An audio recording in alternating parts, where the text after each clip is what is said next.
Les écrivains régionaux. Les aventures des écrivains régionaux, c'est une pièce de théâtre qui se déroule à Figeac. Paul, un écrivain RMiste qui a publié 6 bouquins chez des éditeurs, il fait pas d'auto-édition, lui, attention, hein, mais des éditeurs en faillite avant de lui avoir versé le moindre droit d'auteur. Il est animateur d'ateliers d'écriture il y a 50 ans. Il accueille chez lui pour la soirée et la nuit des collègues auteurs invités au salon du livre de Figeac, mais ni hébergés ni nourris par les organisateurs. Alors certains les ont reconnus parce qu'ils ne sont pas tellement cachés. Oui, effectivement, c'est des personnes, des auteurs que j'ai côtoyés. Naturellement, ils ne sont pas exactement comme ça dans la réalité, mais vous savez, on s'inspire. Donc Paul, je vous en ai déjà parlé. Martine, elle a 51 ans, elle a auto-édité 5 livres, et c'était il y a quelques années hein, que j'ai écrit ce livre.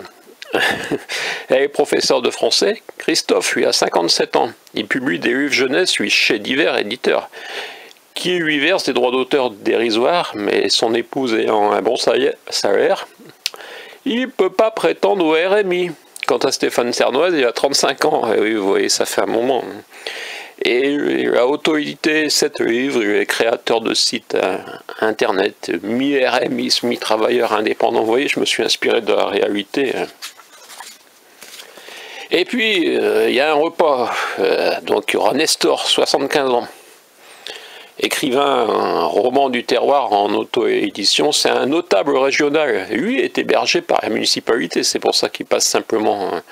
Et puis au petit déjeuner, il y a Francis, l'ami de Paul qui va passer, et Pierre, qui a 52 ans, qui publie des livres vendus et tente à quelques exemplaires. Lui, non seulement il fait d'auto-édition, mais il auto-imprime. Mais bon, il n'est pas hébergé, mais c'est pas grave, il vit à 20 km de là. Bon voilà, alors tout, comme on dit, s'ils se reconnaissent, c'est un fait du hasard.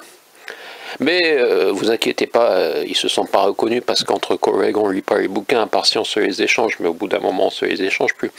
Et puis j'ai pas laissé les prénoms, et puis c'est pas tout à fait eux. Et la pièce n'a pas été jouée par ici, enfin, ou alors je sais pas, c'est comme ailleurs. Donc ils sont pas tellement au courant. Voilà, vous savez pourquoi elle a pris un pseudonyme? Ils ne seront pas contents quand je me moque parfois un peu de leur dérive, mais je me moque aussi de moi. Parce qu'un pseudo, ça donne un genre. C'est simple, lui qui se croit si grand ne pouvait plus supporter de vendre des livres sous le nom. Bref, voilà. Et il voulait se retrouver entre Proust et Stendhal. Voilà, donc c'est une soirée qui parle de la vie littéraire, telle qu'elle est, telle qu'on voudrait qu'elle soit. On veut parfois changer le monde littéraire. Et on voudrait surtout s'y faire une place, n'est-ce pas? Non, j'allais dire le vrai prénom. Oui, certains je les côtoie encore, mais chut, faut pas le dire. Donc voilà, c'est une de mes 25 pièces de théâtre dans un gros bouquin. Et aussi donc dans un bouquin avec les différentes variantes, parce que oui, Nestor a été remplacé par une femme, ce qui permet de jouer la pièce, pas forcément avec la distribution originelle de 6 hommes et une femme. Mais pour tout ça, vous verrez, je vous mettrai quelques détails, ou alors vous cherchez un peu et vous trouverez. Voilà, c'est pour ça que ça fait un gros bouquin, c'est parce qu'il y a plusieurs pièces. La même pièce, finalement, jouée de manière différente, et c'est pas exactement la même, puisque il suffit de varier un personnage, et vous savez, ça vous change un peu toute une pièce.